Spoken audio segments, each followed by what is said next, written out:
Good evening, everybody.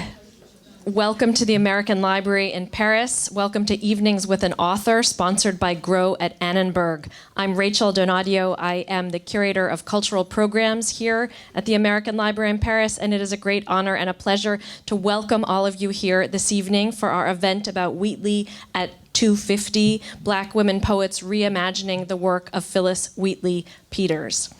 Our speakers tonight are, beginning at my left, Artress Bethany White, who is a poet, essayist, and literary critic. Her third poetry collection, A Black Doe in the Anthropocene, Poems, is forthcoming from University Press of Kentucky in spring 2025, and it chronicles her family's history of enslavement in America. She is the recipient of the Trio Award for her poetry collection, My Af-America Poems, selected by poet Sun Yung Shin.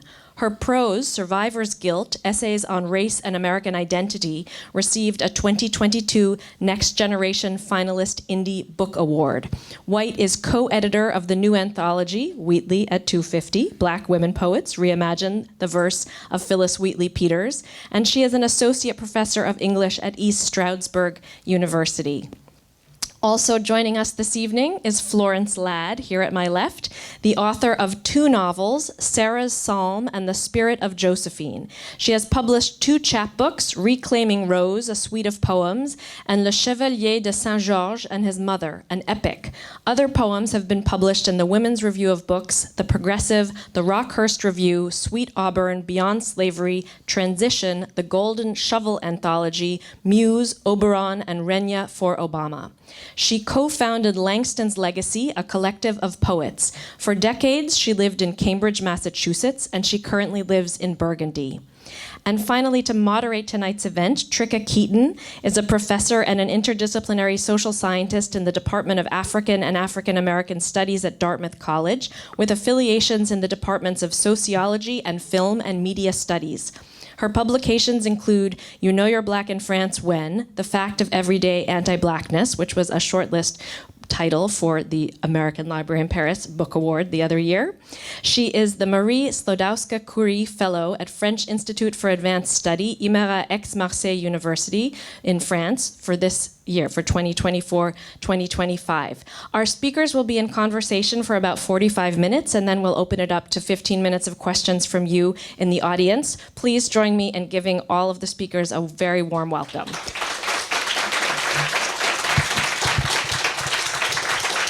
Well, hello. Good evening. Good evening and welcome everyone. You know, it's a real honor to moderate this evening's discussion, a conversation that's both joyful and bittersweet, as we also remember Danielle LaGrosse-George, whose passions and insight continue to inspire us despite her joining the Ancestors' Way too soon. We would also like to express our heartfelt thanks to everyone behind the scenes who helped bring us together this evening. And that's especially Jake Lamar, who volunteered me for this role, who should be up here at this moment. I'm not mad. Well, it's quite an honor, actually. Veronica Pollard, as well as Martha Zuber, Rachel Donadio, Emma Schumann, and of course the American Library in Paris. Now, shortly before Danielle's passing, I asked her, were there any particular themes that she would like us to explore during our conversation this evening? And her thoughtful suggestions really did help shape our conversation this evening, so please keep that in mind. And it really is my honor to help carry her voice forward as we dive into our discussion. Now, those four broad themes were about the birth of the anthology, how Artress and Florence reimagine Wheatley's poetry through a reading that they'll do with us shortly after. And then what are some of the surprises and unexpected discoveries in doing an anthology of this nature? It's really monumental. And how Wheatley Peters' life is also a window onto history, recalling that she was an enslaved woman at the time as well, which is really quite extraordinary. So let us get right into it. So, Artress, I want to call you Artress. Artress, you know, as the co-editor of this really beautiful volume, could you share with us how the anthology came into being? I mean, what inspired this project? And then there's the piece about the significance of a 250-year anniversary of the publication of her book of poems, right? And then if I could just add one small piece to this as well, the Peters part, Wheatley Peters. I mean, that's a detail that's often overlooked. Thank you for the question. So the origins of the project took place in late 2022. There were a lot of conversations going on about this 250th year anniversary of celebrating the publication of Phillis Wheatley's first collection of poetry. And amid those conversations, Danielle decided that she wanted to actually do a project related to the event. And so she shared this idea with me and mentioned that she was thinking of a small group of poets. And I said, oh, yes, we can definitely make this happen. I teach Wheatley regularly. I would love to use a text like this, so let's do it. And so we began to think about, first of all, the structure of it, what we would need to do. The idea was to open up the publication to a new generation of readers who were perhaps hesitant to dabble into that 18th century English that Phillis Wheatley was writing in. And so we thought to actually usher them into her poems, we should start first with an artist statement, a craft statement. If we're going to ask poets to reimagine her verse and write perhaps a contemporary rendering of a poem, then we should have them first talk about their process. That's the first step of ushering them in. Then have the reimagined poem by the poet, and then Wheatley's work. So we've completely opened the door, right, in a new way onto her work. So that was the genesis of it. As far as choosing the 20 poets to actually reimagine these poems, we chose poets that we both had worked with, knew of, different points in our life. You know, I think that is what really made it special. There are a couple of people from the Dark Room Collective, and this was a writing group that both of us were involved in. That's how we met more than 3 decades ago. There were newer poets, you know, newer friend poets. So it really ran the gamut. We had folks who were more international poets, a poet of Sierra Leonean descent, also Canadian, and it was a really, you know, very much a mix. So it made the project really special to be able to do that. And we hope that we were giving people enough time to actually reimagine these poems. The letters went out, I think, in February, and they needed to turn them in by June. So we chose folks who were really on top of their game and could meet that deadline. And the piece about the 250-year marker, can you tell us a little bit more about that? Right. So these anniversaries, literary anniversaries, are really important. It helps to maintain the legacy of writers, and particularly African-American writers. Wheatley is foundational to the African-American canon.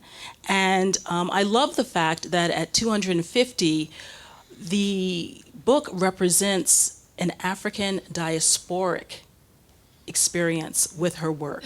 Because let's not forget, when she landed on American shores, she was an African woman.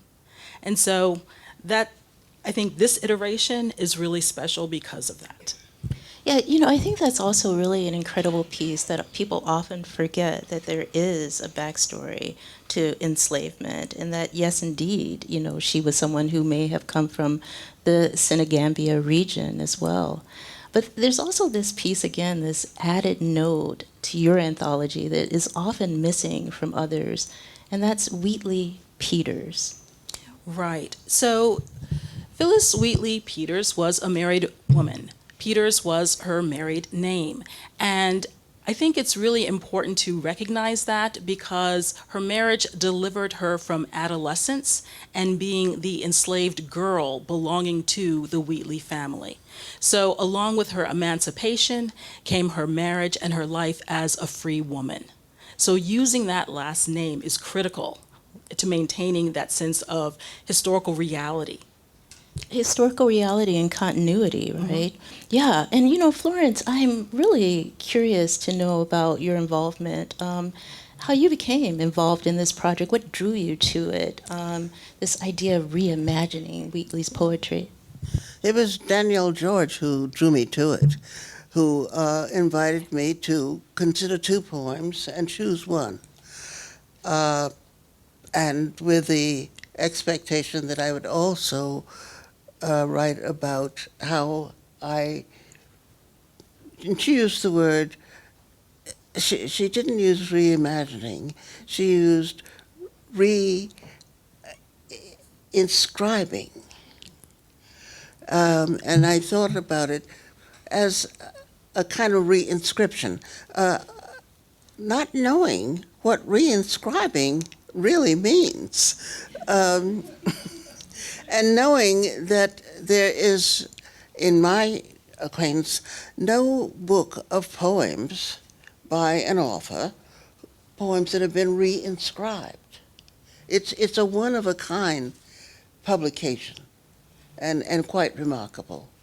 The poem I chose to reinscribe was the first poem Phillis Wheatley had published.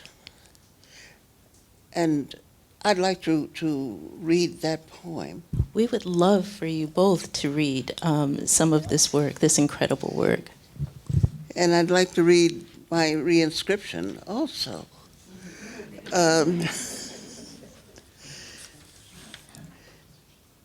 Her poem was an ode to Messrs. Husey and Coffin.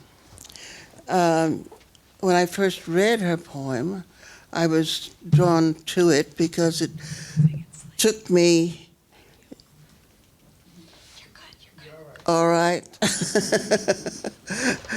It was a sentimental trip for me to go back to Boston and think about Boston and Cape Cod and the waters, because her poem was about 2 men, fishermen, sailing from Nantucket to Boston when a storm came up and they were in danger of sinking, going under. And it's thought that Phillis Wheatley, who at the time was 14 years old, overheard the story while serving the table at the Wheatley family's house, and was quite taken by the story and taken to her desk to write about it. That she had come into English very early, I think, is important to know. And she had been tutored by the Wheatley's daughter, Mary Wheatley, in English, in Greek and Latin classics, and in Christianity too. And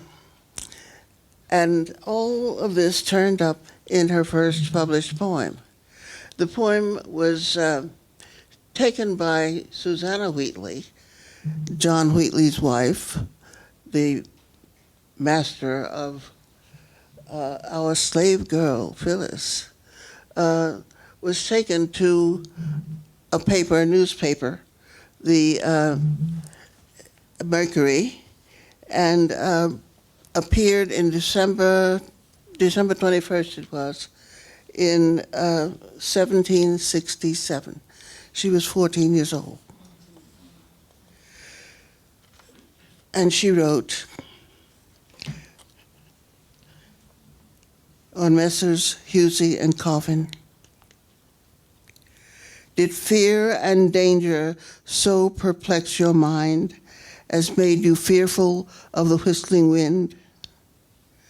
Was it not Boreas knit his angry brow against you, or did consideration bow to lend you aid? Did not his winds combine to stop your passage with a churlish line? Did haughty Elois, with contentment look down, with aspect windy and a studied frown?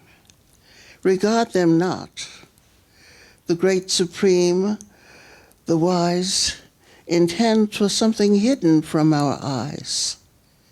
Suppose the groundless gulf had snatched away Husey and Coffin to the raging sea. Where would they have gone?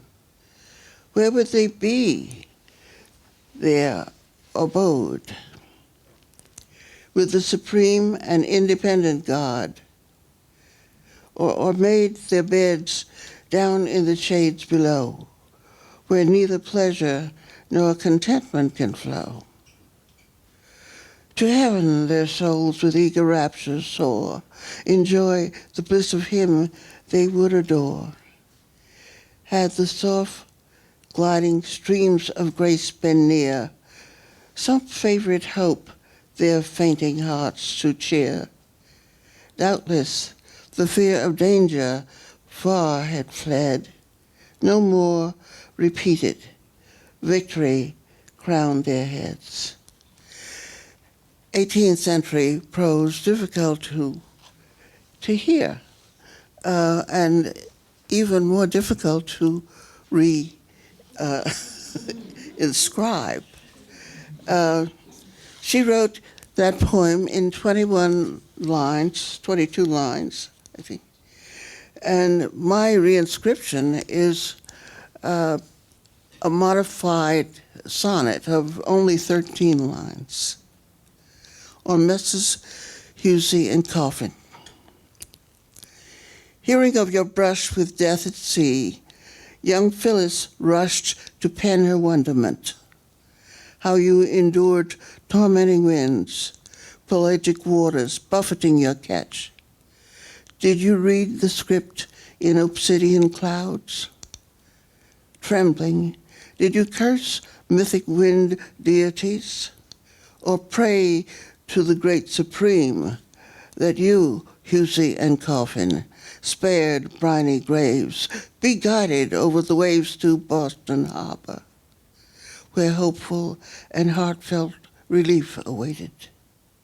Did you thank heaven, promising never again would you repeat risking your lives at sea?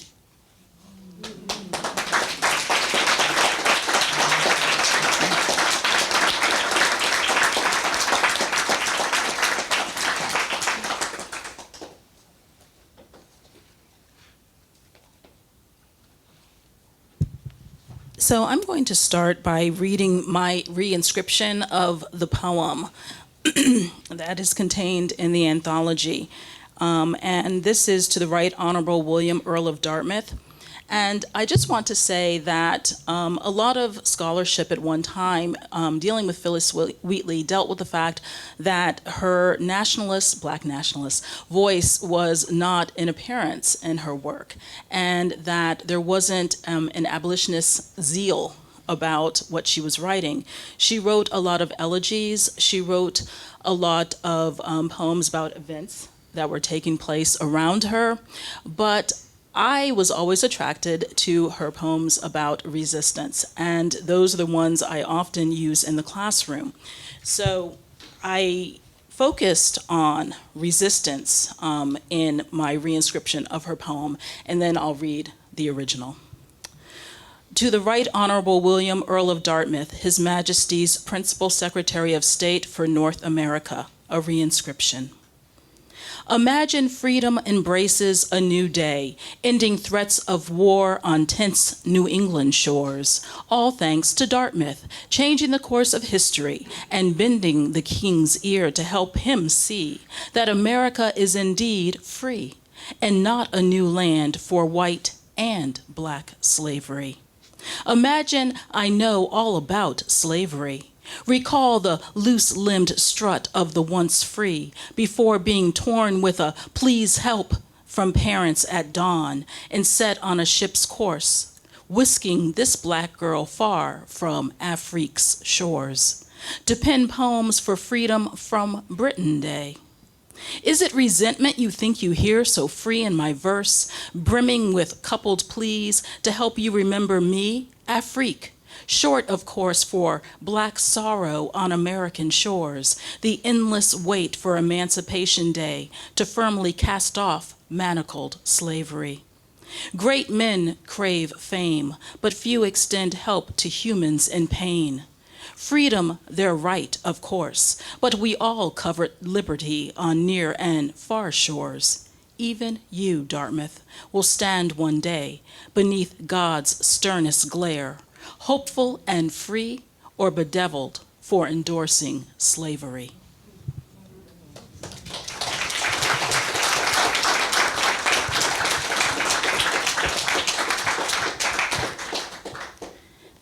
And then Wheatley's original. To the Right Honorable William Earl of Dartmouth, His Majesty's Principal Secretary of State for North America, etc. Hail, happy day, when smiling like the morn, fair freedom rose, New England to adorn. The northern clime beneath her genial ray, Dartmouth congratulates thy blissful sway. Elate with hope, her race no longer mourns. Each soul expands, each grateful bosom burns. While in thine hand with pleasure we behold the silken reins and freedom's charms unfold. Long, long lost to realms beneath the northern skies, she shines supreme while hated factions dies. Soon as appeared the goddess long desired, sick at the view she languaged and expired. Thus from the splendors of the morning light, the owl in sadness seeks the caves of night. No more, America, in mournful strain of wrongs and grievance undressed complain. No longer shalt thou dread the iron chain, which wanton tyranny with lawless hand had made, and with it meant to enslave the land. Should you, my lord, while you peruse my song, wonder from whence my love of freedom sprung, whence flow these wishes for the common good, by feeling hearts alone best understood. I, young in life, by seeming cruel fate, was snatched from Afrique's fancied happy seat. What pangs excruciating must molest, what sorrows labor in my parents' breasts.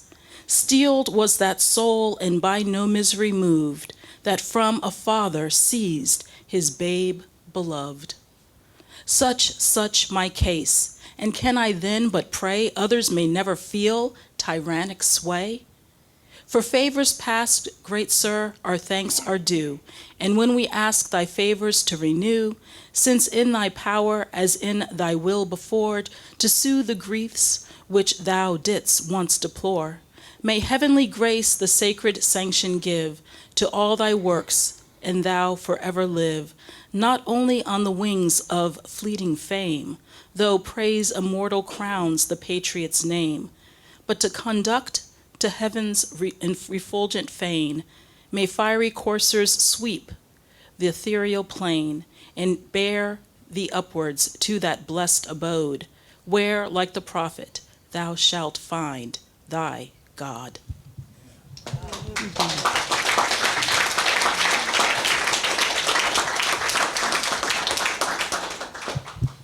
You know, you can only be blown away, right, when you hear those words. And of course, you know, as a professor at Dartmouth, you know, part of the Ivy League that is just recognizing its own history of enslavement, often not well, you know, this becomes doubly important, especially the correspondence with Dartmouth, right? But I also wanted to talk about, you know, Danielle and her work, and I'm hoping that you could read some of Danielle's work and tell us a bit about Danielle as well. Danielle George was poet laureate of Boston for 4 years. I knew her first maybe 30 years ago as an emerging poet, and it was just glorious to watch her grow, to watch her career evolve, and to see this project through, bringing together contemporary poets to respond to Phillis Wheatley's work. It was the genius of Danielle I think, that has made this possible.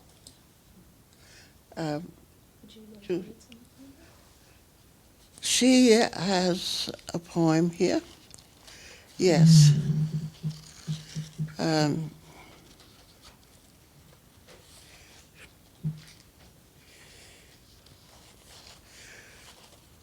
On being brought from Africa to America. And first I'll read Phillis Wheatley's version, and I'll read Danielle's reinscription.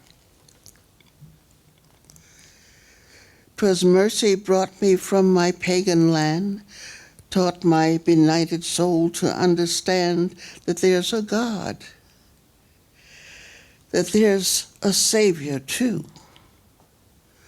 Once I redemption neither sought nor knew. Some view our sable race with scornful eye. Their color is a diabolical dye. Remember, Christians, Negroes, black as Cain, may be refined and join thou angelic train." That was Phillis Wheatley. This is Danielle George, on being brought from Africa to America. "It was mercy indeed who carried me from what was deemed my pagan land. Mercy you showed my soul to me, taught me to understand that God exists, that something greater exists too. Now, mercy, who knew what you and I knew? Some say, and I see the dark as dead, as colored by a naught and dread. I say, I name us fully, Cain, daughters exiled, sons of rain. In us the flood, the moon and tides, horizons, uncut shores and lines, and more. The rays and versed libations to the waiting sun."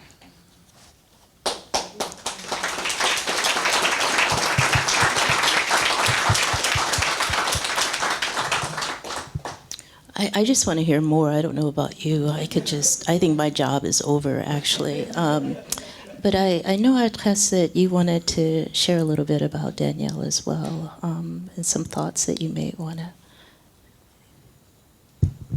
Working on the project was tremendous. I am so appreciative of the time that we had together to do this. I think back now on like every email exchange, every Zoom call when we were going through the process of editing, when we started to get responses back from people.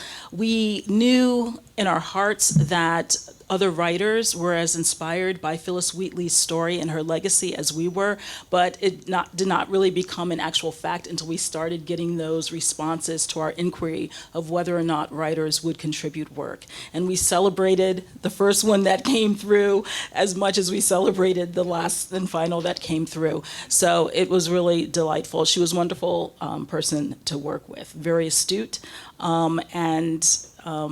yes, was very invested in getting this work done. We had an anonymous donator who contributed finances so that we were able to have a wonderful graphic artist designed this cover, Alex Camlin in Boston, and that, being able to do that was great. The publisher also came on board to support the work, Pangyris.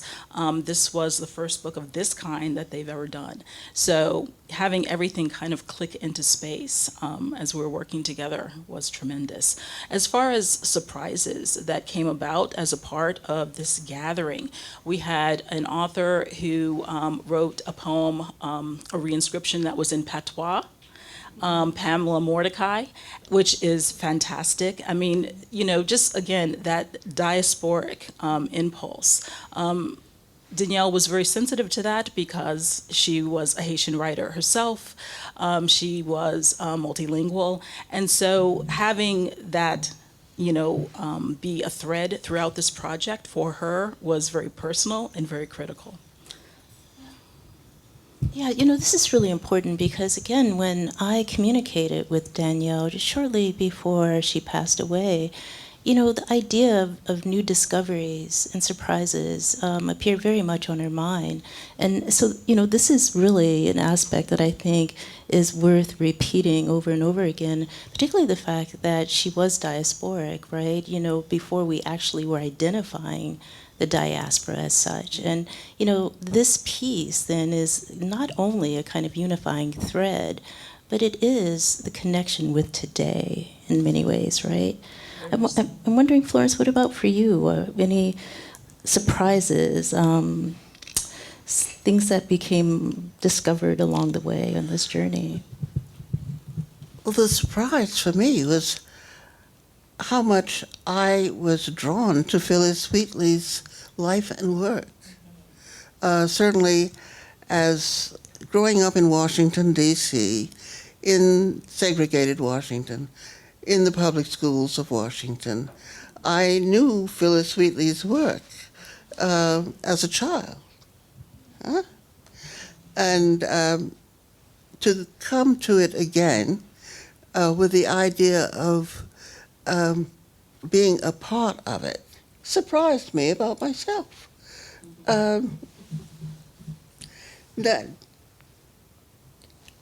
What is surprising, I think, is how much each contributor contributed or added to this process by writing their artist statements. Mm-hmm. And what is very valuable in this anthology are those statements, because you learn something about the poetic process from different points of view. It's a gem. And it's a book that, if I were teaching, I would want to use this as a text for any poetry class. The teaching aspect is always near and dear to our heart. Those of us who are academic students, who are eternal students for life, And one of the things that really, the resurrection, if you will, of this work, is the way that it keeps her spirit alive for a new generation, right? But there's also this other aspect, right, that a friend of mine, he was expressing, genuine curiosity about how an enslaved woman could have published, let alone write, a book of poetry, keeping in mind that, some of the people who endorsed her work, were known as the most respectable people in Boston at the time, right? This enslaved woman. So how does this come about? What does this then tell us something about the history and the context of Wheatley Peters? Right. Well, she definitely exploited her situation. And I think we need to get away from this idea that there was any monolithic experience of enslavement, because there was not. There were a lot of literate enslaved people, even though it was illegal to teach enslaved Africans to read and write. Plenty of people did it for different reasons. And her situation was a specific, context where her enslavers were interested in exhibiting, let's say that, her particular gifts. She was highly intelligent. She picked up the English language very quickly. She, began to write verse. She was inspired by the writers she was reading, as most poets are. They're inspired by what they read, right? And so she began to share those ideas. And so I think that her life story really breaks down that master narrative of enslavement, right? So that we can understand that not everyone was picking cotton, although there is no shame in picking cotton when someone is whipping you to do so, but that was not her experience. And so we need to look at all of the stories of enslavement. Right? I think she was an extraordinary individual, a genius, in extraordinary circumstances. Mary Wheatley who was 10 years older than Phillis Wheatley, tutored her in English and in the classics, and contributed to her becoming the poet she was.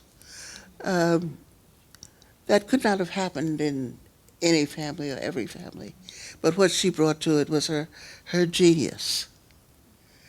What she brought to it was just an extraordinary intellectual capability, a sense of observing, or way of observing, and incorporating in scenes, in tributes, incorporating those events that she observed, that she lived through, or turning them into poems. She found art. She found art in her everyday life. She was a genius. You know, it's fascinating to consider that other piece that often isn't illuminated, and that, you know, her pre-Atlantic life. You know, so much of the horror of Black enslavement is the erasure of that life. And yet we have this woman who was a genius, no doubt, prior to her enslavement. And we would probably see this translated at some level in what became Phillis Wheatley Peters, the incredible intellect that we know today, right? I'm curious, too, about, you know, gosh, there's so much to ask. You know, like, I'm dying to know more about the graphics of the cover. I'll leave that to someone here to ask. I'm curious about, you know, how we as a contemporary audience, particularly younger people who might be in the room, you know, how are we to walk away? What are the takeaways, you know, from the life and poetry, an enduring legacy of this phenomenal person, right? And I don't say that lightly, particularly today. We cannot underscore enough who we are and what we've brought to this world. I think that having a personal library is the most subversive act you can engage in. And when books are banned and people are saying what you cannot learn in the classroom anymore, you can turn to your library and you can share those stories. So I highly advocate purchasing the book and making sure that the legacy endures. I think it's important for young people to know what a 14-year-old published in the 18th century, and to be reminded that there's the possibility of making one's voice public and one's values, especially now. Indeed, especially now that, you know, you may be the voice that you seek, right? So, you know, we have about, 15 minutes or so for questions. If anyone would like to engage, to join this conversation, we really welcome any and all thoughts.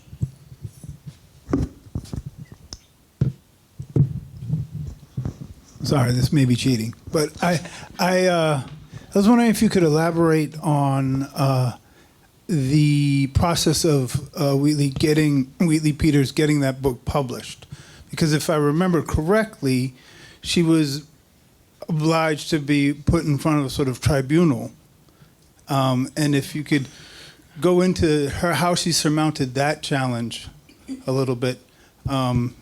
And then I'll ask the other question about Dartmouth at another time. Sure. Well, the tribunal was put together to authenticate the work.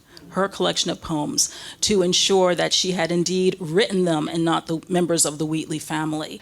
And so because she was able to answer questions relative to the Greco-Roman mythological allusions and, you know, other aspects of her creative work, which she was able to answer those questions correctly because she had been inspired by writers who had been writing using those allusions. She'd studied Greek as well herself, then she, you know, passed. She was authenticated.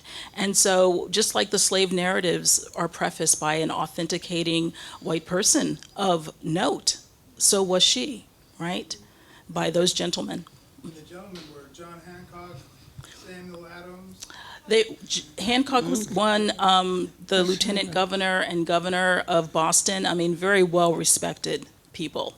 So yes, I mean, she was not a shrinking violet by any means.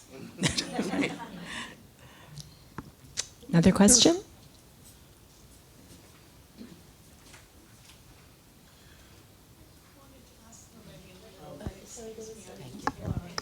Hi, I just wanted to know if Amanda Gorman was asked to participate, the young poet who spoke at Biden's inaugural address, since she is such a young woman and so accomplished, and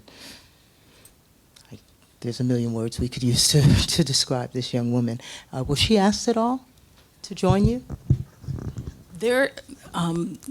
She was on the list of like possibilities, but for different reasons, final decisions were made, and she did not end up being part of the final number. But yes, her name did come up as well as some others. So, but thank you for your question. Was there a question up here? Right here? No, here. Sorry, it was me. I wanted to ask Florence about about your experience reading her that young. I was fascinated. I didn't know she'd been known at that point. I thought she was recently found. No. No, okay. Or recently came, I guess with the biography, came to so much attention. No, she has been known, and her work has been known, certainly among readers of African American poetry. Right, of course. And in those years, we read Paul Laurence Dunbar, we read Countee Cullen.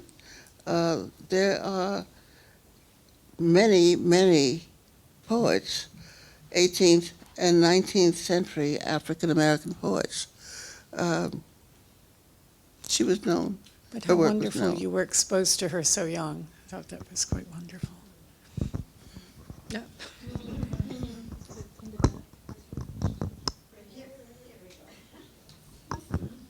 Someone over there.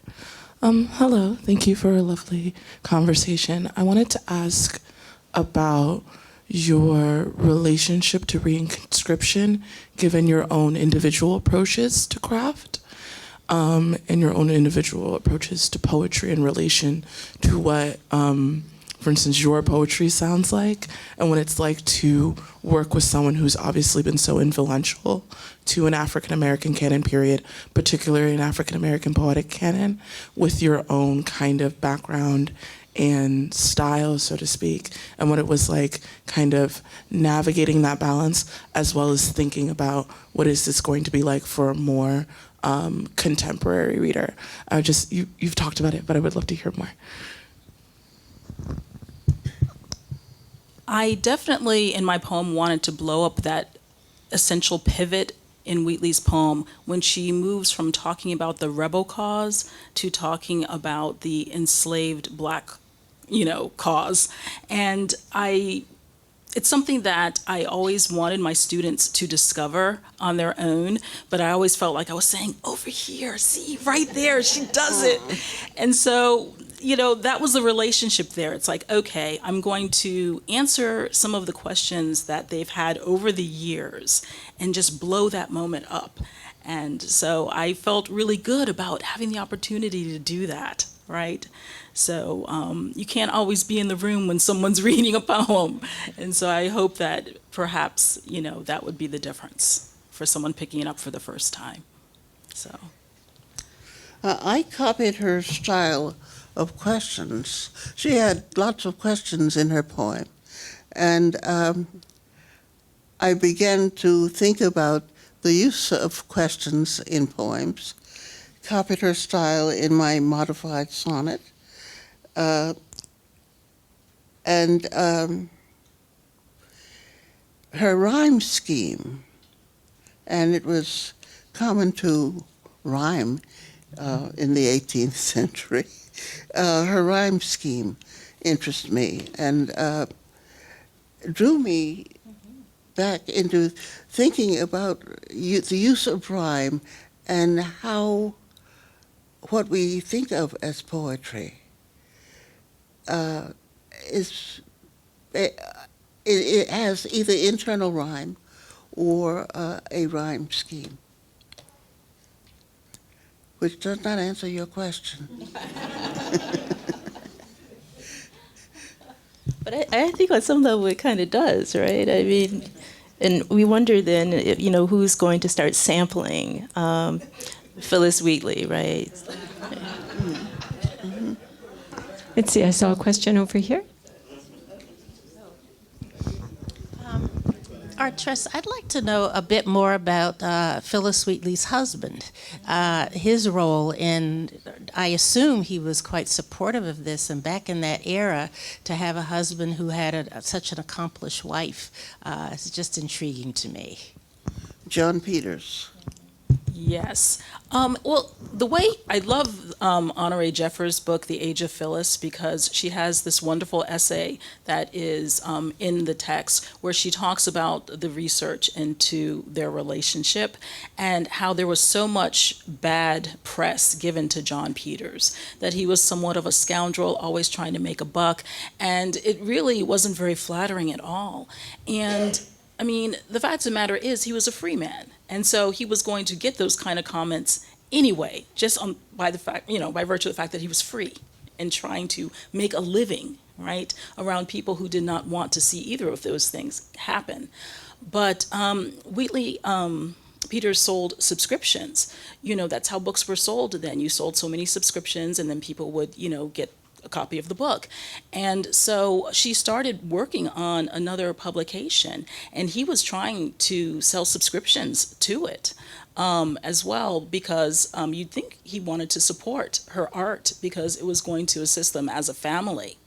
But the manuscript, the second that she was working on, was lost, and so that did not happen. And then, of course, she died, very early, in her early 30s. So one of the things that Jeffers does, though, in her poetry collection, is she writes about their relationship and Phillis Wheatley Peters finding love and what that was like. And so that we stop thinking about the press that was written, by onlookers is the only story to be told about this relationship, right? So I think that's important for us to consider, all of that information, and what do we think about it. They had children, so what do we think about that? There was a real relationship there.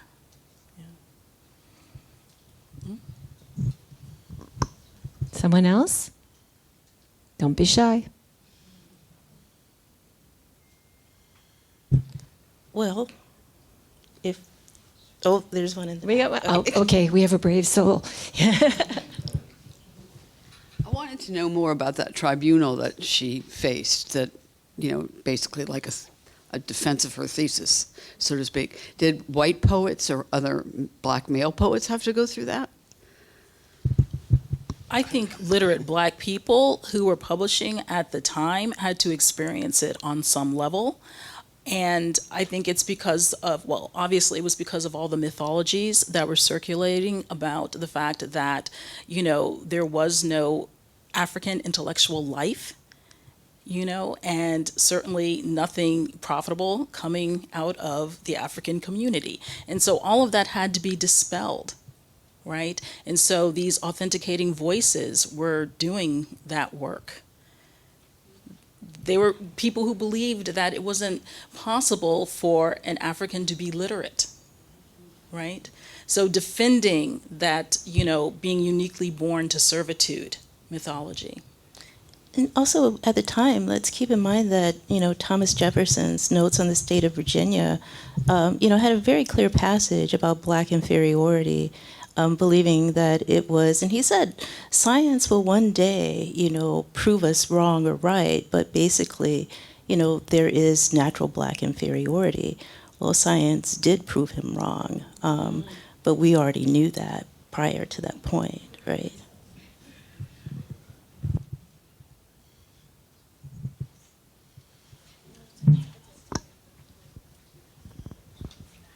Oops. Where? You want to pass the mic? Thank you. I'm Wendy Johnson, a longtime Paris resident, born in Harlem, New York, USA, and so happy to be here tonight. Before my question, I have to thank the three of you for this evening, because it really lifts my spirits during these very difficult times for us. And I've heard so many possibilities of solutions to move forward despite what's happening right now. And to celebrate our history this way and celebrate saving the libraries, as you said, Artress. It's just a wonderful evening for me. And to see you three gracious ladies and hear this 18th century poetry at a time of so much vulgarity, it's really very healing. So thank you very much.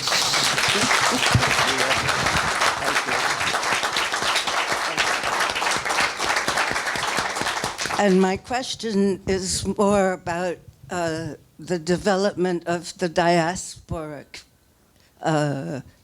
aspects of teaching Phillis Wheatley today. And with your anthology, would you talk a little bit, Artress, about how the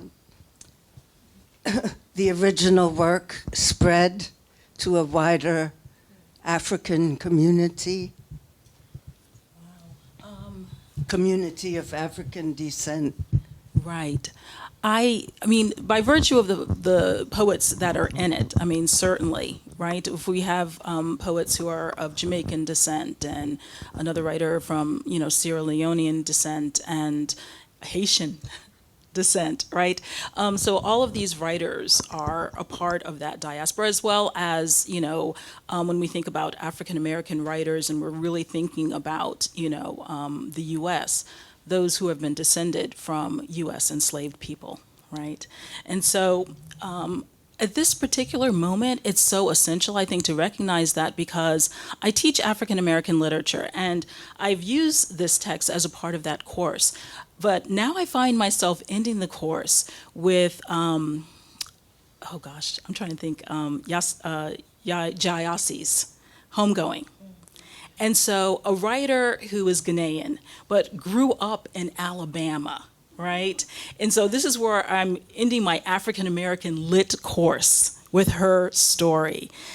In the novel, she's writing about those African origins and, African people participating in the slave trade, and then brings it all the way current with that return trip. And so these crossings continue to be so valuable to the African American canon. And so that's what it always should be. I had the privilege of studying with Manthia Diawara and Ngugi wa Thiong'o, and thinking Pan-Africanly was always a part of my higher education. And so I'm like, yes, this is what we have to do. This is the real work, right? So that people understand what the diaspora means, right? For all of us, right? So thank you for your question. Somebody else? We have time for We have maybe time, yeah. one more. If not, I certainly don't mind taking that. Going, gone. Okay. So, Wendy, thank you. I love you so much. And you are a shining light, always. Can I have your scarf?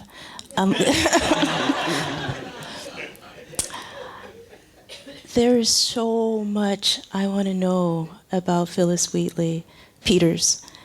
And the beauty and the graciousness of your work is that it invites us to want to know. And I plan to teach her more thanks to this beautiful work. And I just want to know, is there one last poem that you'd like to leave us with? One last thought you'd like to leave us with? I had a thought, and this is when Florence was talking about being raised with the knowledge of Phillis Wheatley. I had a great aunt who was one generation up from slavery. Her father had been the last enslaved person from my branch of the family born on a slave plantation in 1865. So when the surrender happened, that's when he was in reality free. And she belonged to a ladies' literary club called the Phillis Wheatley Literary Club. And it was all about keeping Black history alive. These writers, right, who had come so far, before she was even born, and making sure the legacy remained vital. And the work that those club women did, one generation up from slavery, should continue to inspire us, right, to think seriously about what it means to hold on to these stories, to hold on to these literary realities for the next generation. So, that was my thought. Indeed, and not to despair, not to fall in despair. We stand on the shoulders of greatness, right? I want to close with Tracy K. Smith's reinscription, the poem "O on Virtue." And she, I think, wrote it with Phillis Wheatley in mind. You are like the old ladies my mother took me to visit, whose brown hands kept nimble at small things, shelling peas on a porch or in a shady kitchen, stitching the hem of the world's dress, which came loose ever so often. I thought you were the gate through which I'd pass into bliss. Ma'am, sister, aunt, saint, what I've learned through ache and shame is a crumb of what you stayed knowing. Joy is a dark jar on a high shelf. A spoonful can last a lifetime. Widow, keeper, mender of light, to what new names do you now answer? What the bowl sighs to the whisk? How thumb greets husk? What night whispers into the nape of dusk?